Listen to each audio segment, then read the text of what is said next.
So what's up, everybody? So I got some stuff to talk about with the Crown Vic and some stuff to talk about with the Yukon. So let's get to the Yukon first. I moved the Yukon from over there to over here because, for one, this is where I'm gonna be working on it tomorrow when I get home to put the lowering kit on. Again, all it's gonna be is torsion keys and rear lowering springs. It's gonna be 2 inches in the front, 4 inches in the rear. They do make a 3/4 drop, or I don't think they make a 4/4, but if you want it even lower, you technically could go and put probably you could put lowering spindles on it and the lowering keys. I don't recommend doing that. I think that 2 and 4 is perfect. It looks correct. It looks right.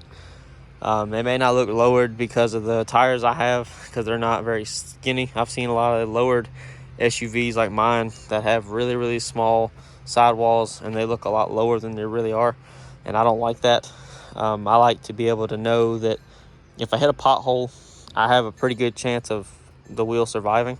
So with that being said, this is what we got. So like I said, it'll be torsion keys and lowering springs and shock relocation brackets. I am going to take the wheels off tomorrow and pop the black center caps in the center, and then take the chrome ones and put them in the house. Just because I don't really want to use the chrome anymore. There's too much. I really wish I would have got like probably all chrome or all black, because I don't know, I don't like that too much now that I'm looking at it, the brushed face on it. But it is what it is. But anyways, so with that being said, I had to move it from over there to over here because I wanted to put it here so I could move it. It was hard. I have it where I could work on it, and because the AT&T guy over there on the other side needed me to move so he could get to the power pole easier to take something off of it that's attached to the house. So I obliged, and I figured, why not?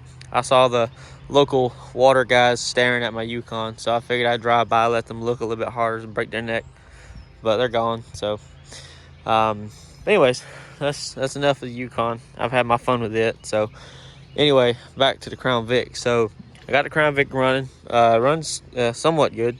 I've still got the misfires, and I've kind of figured out where the misfires are coming from. So it's cylinders 2 and 4.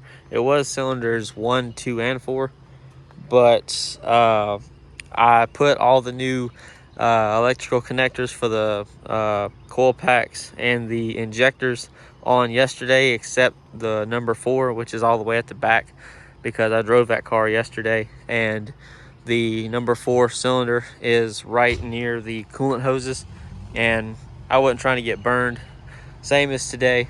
But when I did all of that, I somehow fixed the number 1 ignition coil code that it had. So now it's just cylinders B and D, which is 2 and 4. So I did the closest thing I could do to troubleshooting, and I swapped the number 2 cylinder over to the number, whatever it would be, probably 6 cylinder, and then I swapped the number 4 to number 8, so that way I can watch to see if the code comes back, because if the code comes back but it's on the driver's side, then that tells me that the coil is bad. I don't know how it would go that 2 coils would be bad out of the same batch, but it is what it is. If that's the case, I'm going to throw all of them away, which, yeah, that is pissing away money, but I don't know why 2 brand new Bosch coils would go bad. But I'll just put Motorcraft back in it. Same thing with the spark plugs. I'll take all them out and look at them, and then if they're all bad, which I don't think they would be, I'll put Motorcraft back in it. So we're gonna look for that and watch. I did it earlier today when I got home. I drove it, and so far it didn't give me any issues. It idled a lot better, so I don't know how that makes any difference, but it did somehow.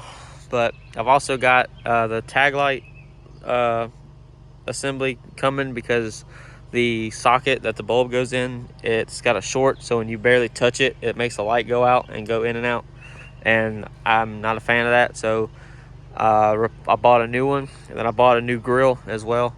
So yeah, so that's what's going on for that. So I want to buy I kind of want to buy a cam for this, because I can, but I probably shouldn't, so I'm probably not going to. Just like with the tent for that, I was supposed to go get the windows tinted today for that, but you know, changed my mind. I decided to be an adult and not spend the money. So with that being said, yeah, so I'll give y'all an update on the car in the next few days. I'll drive it tonight and tomorrow and see what's going on with it, and if it changes, I'll let y'all know. But I might make y'all wait, see the Yukon lowered. I might make y'all wait a few days just because I know that the angst might build. So, but I did my first short on YouTube. It was just of me cranking the Yukon up when it was cold, because it sat for 2 days, so it was extremely cold. So hope y'all like that. But other than that, that's all I got for y'all today. I hope you guys enjoyed, and I'll see you later. And I keep forgetting, but I'll do a key fob video, and I'll also do a review of the lowering kit. So anyways, like I said, that's all I got for y'all today. Hope you enjoyed, and I'll see you later.